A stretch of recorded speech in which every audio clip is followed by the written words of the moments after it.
So ఈ video ఎవరికి ఏ టైంలో పనిచేస్తుందో నాకైతే తెలియదు.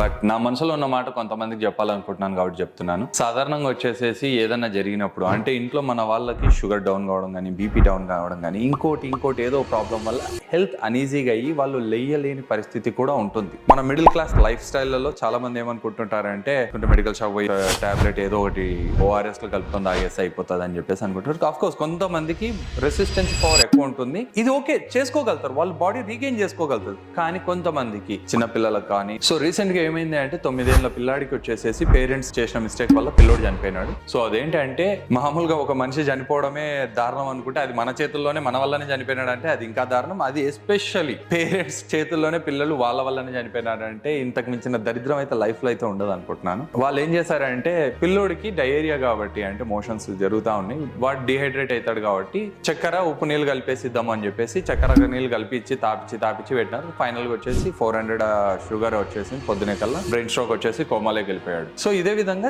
చిన్నదే మోషన్స్ పడినాయంటే టాబ్లెట్ వేసుకొని WHO ORS ఉంటుంది కదా అండి, ఒరిజినల్ WHO సర్టిఫైడ్ ఉంటుంది కదా, ఆ ORS తెచ్చి పిల్లలు కలిపి దాపించిన అయిపోతుంది. మెయిన్ ఇన్సిడెంట్ కాకపోవచ్చు. చాలా వరకు నా సర్కిల్లో నేను మెడికల్ ఫీల్డ్ లో ఉన్నప్పుడు చాలా మంది ఈ టాబ్లెట్ వేసుకుంటున్నాం మామ, ఈ టాబ్లెట్ వేసుకుంటున్నారా బ్రో, ఇట్లా అని చెప్పేసి ఫోన్ చేస్తుంటారు నా సర్కిల్లో ఉన్న వాళ్ళు ఫ్రెండ్స్. మెడికల్ లో ఉన్నాను కాబట్టి ఆ టైంలో ఫైనల్ గా వచ్చేసేసి వాళ్ళు అడిగిన విధానానికి నాకు అరే ఫస్ట్ సీరియస్ గా ఉందా, ఎంత పర్సెంటేజ్ లో సివియారిటీ ఉంది అనేది అడిగితే వాళ్ళకి తెలియదు.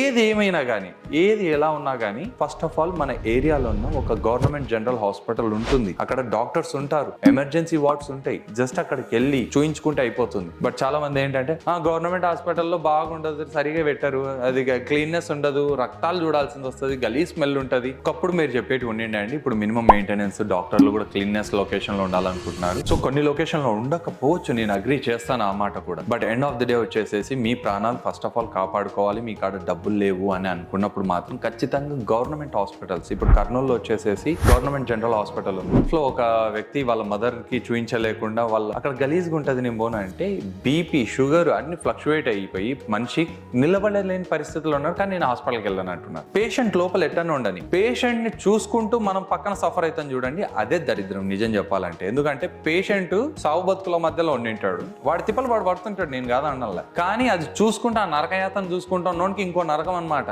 మన అనుకునే వాళ్ళకి అది ఒక ఎదురుగా దరిద్రం జరుగుతుంటది కదా, వాళ్ళు తిప్పలు పడ్డము, వాళ్ళు నార్మల్ గా ఊపిరి పీల్చుకోవడానికి కూడా తిప్పలు పడుతుండేటివి. ఇవన్నీ ఒక డెడ్ ఎండ్కి వచ్చినప్పుడు మంచి చేతికి దొరికినాడంటే ఓకే, చేయి జారిపోయి చనిపోతే ఇటువంటి సిచ్యువేషన్స్ లో. సో దయచేసి ఫస్ట్ ఆఫ్ ఆల్ ఏదన్నా సీరియస్ ఎమర్జెన్సీ టైప్ లో ఉంది, 1 రోజు 2 రోజులు జ్వరం ఇవి అన్ని చూసినప్పుడు ఫస్ట్ రోజే అండి, జస్ట్ క్షణాల్లో లైఫ్ కట్ అవుతుంది. ఎవడు ఏ టైంలో ఎట్లా ఉంటాడో ఏ టైంలో వస్తాడో అర్థం కాదు. అటువంటిది 1 రోజులో జలుబు దగ్గు ఇట్లాంటి చిన్న దానిల కాడ నుంచి వచ్చి తగ్గడం లేదంటే ఇమీడియట్ గా హాస్పిటల్కి వెళ్ళండి. డబ్బులు లేకపోతే జనరల్ హాస్పిటల్స్ ఉన్నాయి గవర్నమెంట్వి, దయచేసి వెళ్ళండి. మీరు అక్కడ నీట్నెస్ ఉండదు, ఇది పేషెంట్ లైన్లు ఉంటాయి. ఫస్ట్ ఆఫ్ ఆల్ సివియారిటీ ఉంది అంటే డాక్టర్లు సీరియస్ గా డైరెక్ట్ వచ్చి పేషెంట్స్ బయటనే వచ్చి రిసీవ్ చేసుకున్న డాక్టర్స్ ఉన్నారండి. అసలు మీకు కొంచెం మెడికల్ ఫీల్డ్ లో ఉన్న వాళ్ళకి నేను చెప్పేది క్లియర్ గా అర్థమవుతుంది, కానీ మెడికల్ ఫీల్డ్ లో టచ్ లేకుండా నేను ఇప్పుడు చెప్పేది ఏదో సొల్లేస్తున్నా అనుకుంటారు. దయచేసి మీ సర్కిల్లో ఉన్న ఒకసారి general hospital, government general hospital కి వెళ్ళి చూడండి. అండ్ ఇంకోటి ఫన్నీ విషయం చెప్తాను చూడండి, ఎవరన్నా రియల్ ఎస్టేట్ లో ఒక ప్రాపర్టీ కొనాలనుకుంటున్నప్పుడు అడిగేటివి చాలా రేర్ గా ఏంటి తెలుసా?